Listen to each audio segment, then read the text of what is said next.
tous les amis, j'espère que vous allez bien les gars. Information de dernière minute.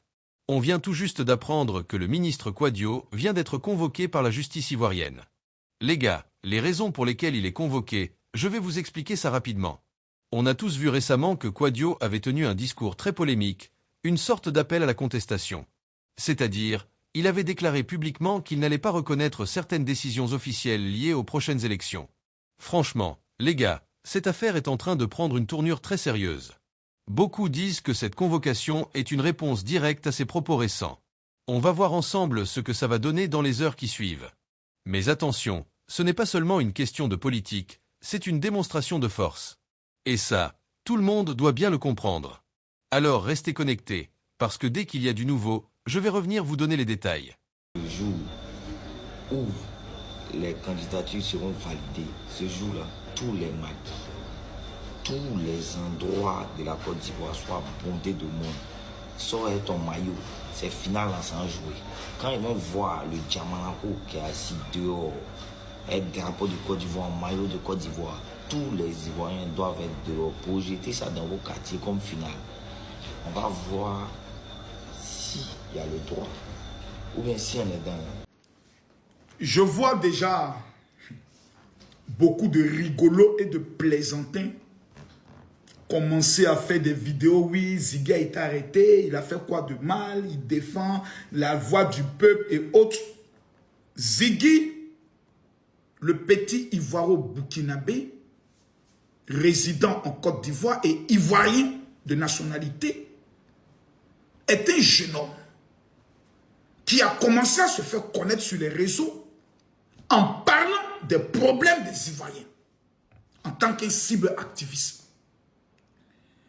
Au fur et à mesure, le peuple de Côte d'Ivoire, sur les réseaux sociaux, parce que quand on parle du peuple de Côte d'Ivoire, c'est 30 millions de personnes, il n'a que 500 000 abonnés. On ne peut même pas dire que le peuple de Côte d'Ivoire en entier connaît ce qui est Ziggy. Certains ont commencé à l'apprécier. Il fait des beaux films sur son visage, il parle bien, des fois il met une petite musique douce pour adoucir le cœur. C'est bien. Et le petit a commencé à rentrer dans l'affaire de politique. Au départ, il disait non, qu'il est apolitique et autres, tel que cette dame qui s'est fait appeler Balé, je ne sais quoi. Et bim, on le retrouve au PPAC. C'est pas mauvais, c'est son choix. Il soutient Gbagbo. C'est normal. Camille Makosso soutient le président Alassane Ouattara. Je ne suis pas RHDP, mais je le soutiens. C'est normal. Et le petit, comme Gbagbo n'a pas donné le mot d'ordre, lui dit, il est le nouveau Blé Goudé, lui va donner le mot d'ordre. Le petit calamar se permet, dans un pays stable, 15 ans de paix, comme un petit voyou, de venir dire aux jeunes de Côte d'Ivoire, lui en tant que qui dans ce pays, de se préparer, de porter les maillots, de porter les léquets. Le jour où la plus puissante de toutes les institutions judiciaires, qui est le Conseil constitutionnel, va se prononcer, qu'eux, ils soient prêts à manifester contre les décisions du Conseil constitutionnel. Ziggy, petit,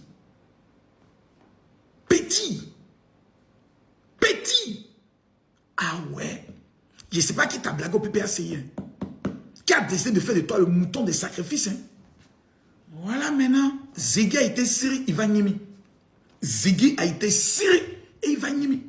J'aimerais dire aux jeunes de Côte d'Ivoire, quand vous voyez un pays connaître le développement, 2 fois champion d'Afrique, métaux qui va sortir, plus de 5 universités qui ont poussé. On ne parle pas des lycées, on ne parle pas qu'Abobo même aura son CHU. Les lycées professionnels poussent à gauche, à droite. Quelqu'un n'est qu'à venir vous blaguer pour vous dire, sortez, allez manifester. Giflez qu'on mette dans votre visage, vous n'allez pas croire. Quand nous avions des problèmes d'augmentation du prix de l'électricité, et quand nous voulons manifester, les opposants de ce pays étaient où? Quand nous menions notre lutte avec Assalé pour les prix de Orange, les soi-disant leaders politiques étaient où? Ils étaient nulle part. Quand nous pleurons, ils ne sont pas là. Mais quand il s'agit de eux, leur intérêt personnel, parce que eux, ils veulent tout avoir et nous rien, eux, ils nous demandent d'aller mourir à leur place. Quiconque se commettra l'erreur de sortir pour aller mourir pour un homme politique, ton âme ira tout droit à l'enfer. Parce que le jour où nous venions au monde, il n'y avait ni le président Alassane Ouattara, ni le président Gbagbo, ni le président Tidiane Thiam, ni le président Soro Guillaume, ni le président Charles Blé Goudé. Nous sommes venus au monde seuls. La terre de la Côte d'Ivoire, ce n'est pas la propriété privée du président Alassane Ouattara. Ce n'est pas la propriété privée du président Laurent Gbagbo. En 2015, plutôt en 1995 et en 2000, le nom du président Alassane Ouattara ne figurait pas sur des listes électorales. Il est mort? Non. Il a attendu le temps probable de Dieu. Et en 2010, Dieu l'a établi. Dans des conditions totalement critiques. Parce que ceux qui dirigeaient ce pays l'ont détruit et l'ont remis à Alassane Ouattara. Simone Hervé Gbagbo était en prison. Dieu lui parle en lui disant, je veux que tu pries pour Alassane Ouattara. Vous avez tous écouté son témoignage. Elle ne voulait pas. Mais Dieu lui a dit, prie pour lui. Elle a commencé à prier. Regardez comment cette maman aujourd'hui, elle est rayonnante. Elle a même déposé sa candidature. Si nous constatons que le président Laurent Gbagbo n'est pas éligible, ni le président Tidiane Thiam, mais il y a des personnes de leur parti qui sont candidats. Nous avons Jean-Luc Billon, qui peut dignement représenter le PDCI. Nous avons Awa Domelo et même Simone Gbagbo, qui peut représenter je peux le dire, le président Laurent Gbagbo, puisqu'ils ont partagé les mêmes luttes idéologiques de la gauche. Pourquoi pour des individus qui ne se retrouvent pas sur une liste, on doit mourir? Quand nos noms ne sont pas sur des listes de concours, on meurt pour qui? Quand nos noms ne sont pas sur les listes de visa, quelqu'un meurt pour nous? Quelqu'un se bat pour nous? Soyons sérieux. Le petit Ziggy a voulu tester la sécurité de la Côte d'Ivoire. À Magnin, il n'y a pas pitié dedans. Tous ceux qui vont tenter de s'aimer le désordre dans la Côte d'Ivoire, dans les 2 mois qui viennent, en complicité avec le Burkina et Soro Guillaume qui veut créer un coup d'État dans notre pays, afin que les pays de l'AES bloquent et prennent le port de la Côte d'Ivoire, l'électricité de la Côte d'Ivoire, dont le Mali nous doit 180 milliards qui n'ont pas encore payé. Ça, c'est juste à titre de rappel à nos frères maliens. Vous nous devez. On ne vous encaisse pas, on n'a pas encore coupé le courant.